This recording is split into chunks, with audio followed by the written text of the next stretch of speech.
I made a statement about democracy now, and I'd like to retract that statement. I'll say this. Um, the retraction is I can't say that they're corrupt, or I don't really believe. I don't have enough to go on to say that they are corrupt, or that there may be some corruption in there, but I can't really just say that they are corrupt, or I can't just say that they have like bad intentions, or I don't know much. I don't know enough about them to say that. I know that I would not have watched them consistently for years if I felt like they um, were corrupt. So I've gotten quite a bit of information from them that was not being shown on mainstream news back when I wasn't really getting on the internet for news. So I can't really say that they're corrupt. I do believe they have an agenda. I do believe they have, I won't say exactly what that is, but I'll just say there are certain things they do not cover and do not discuss because it goes against that agenda. I will say that. But I cannot call them corrupt or like overall bad. I don't have enough to go on. I still watch them, so um yeah. As far as corruption is concerned, sadly I believe that there's a little corruption in everything, practically everything and everybody.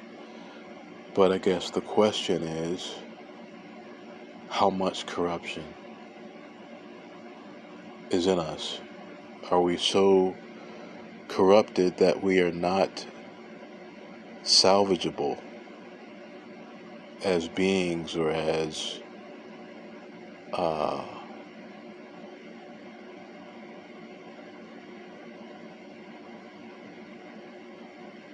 structures?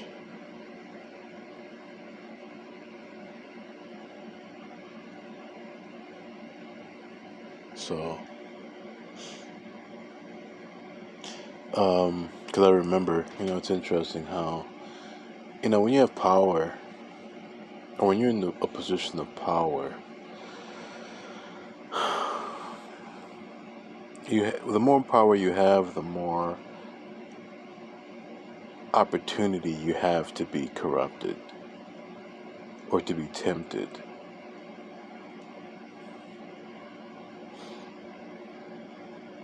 And you can be, it's interesting how it happens. It can happen just a little bit, and then it just becomes regular, and then next thing you know, it's like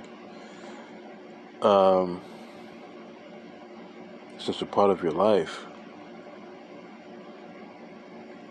In security, there are definitely opportunities, quite a few opportunities to be corrupted, especially when you're around money and power and stuff of that nature. People want you to do things, or allow them to do things. Look the other way and all that type of stuff. So I definitely understand, but the question we all have to ask ourselves again, and we have to be honest. We have to be very honest with ourselves. How corrupt are we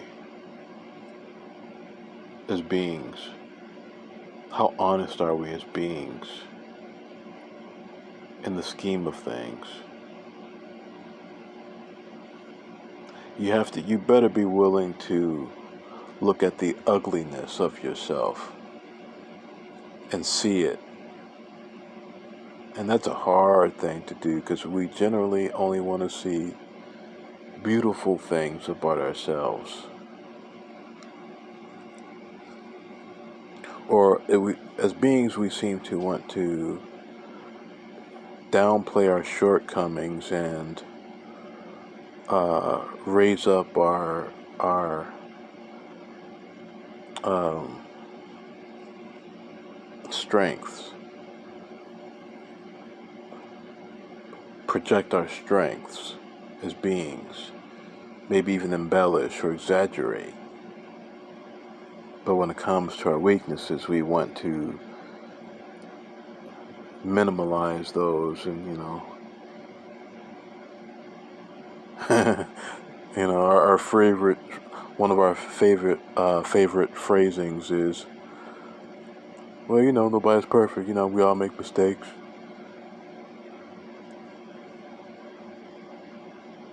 Nobody's perfect. And we'll definitely pull that one out to minimalize our shortcomings. And some of that is okay, but some of it is unhealthy.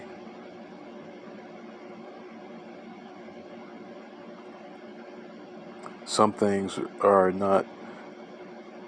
actions are not as acceptable as others to just shrug your shoulders and say, well, nobody's perfect.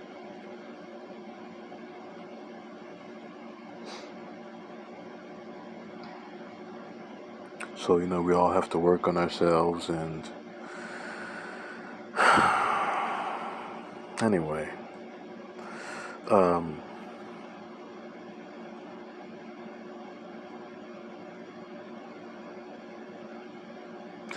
we may be competitors. That's the reality of things. But we still should be working on ourselves.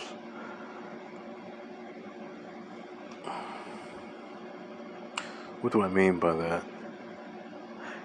Twice in my life, a man that I trusted and respected pretty much told me that if I crossed a certain line,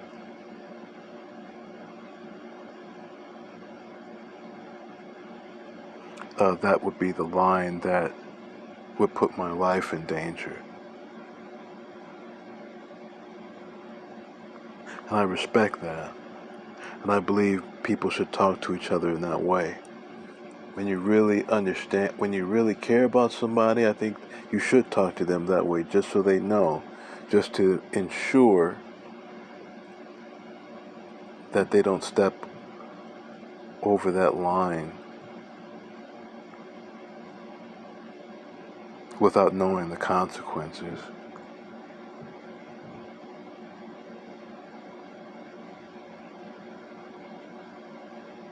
So why am I saying this?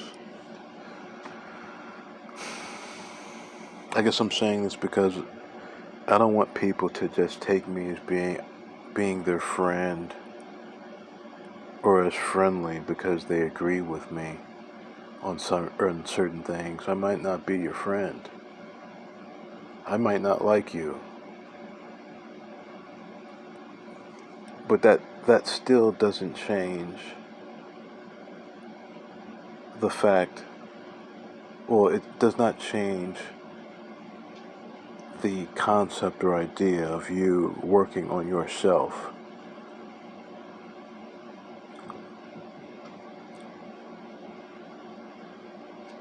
Who knows who becomes friends, who becomes enemies. I've had quite a few experiences where people I liked I later on disliked, and people I disliked strongly, and I later liked that person or those people.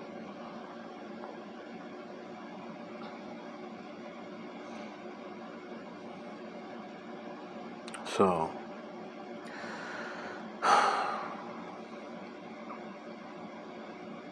I remember that I got into it. Well, I had a yeah, I won't get into that. Now I'm going to tell that story, but somebody was of a certain group, a a gang, and me and that person had some words, and those words were not good. But me and that person started.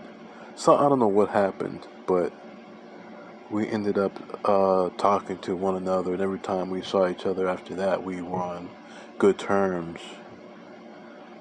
Because I think we had, at the very least, respected one another. There was a type of respect. We both, what made us have those words were, I wanted things to be one way, he wanted things to be another way. But the good thing is, both of us spoke our piece, and it was very, very heated. Very heated. But the situation was also complicated. He had a need, and I had a need. And we were in competition over that need, in a way. Or we were competing for that need. But after that, we were on great terms every time we saw each other.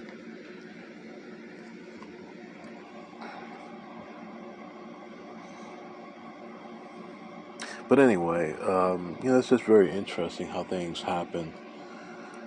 I guess I'm also saying this because things are not so cut and dry, and I try to I try to remember not to be too judgmental, because it's not just black or white. Sometimes it's maybe a little gray, maybe it's light gray, maybe it's dark gray, maybe it's off-white.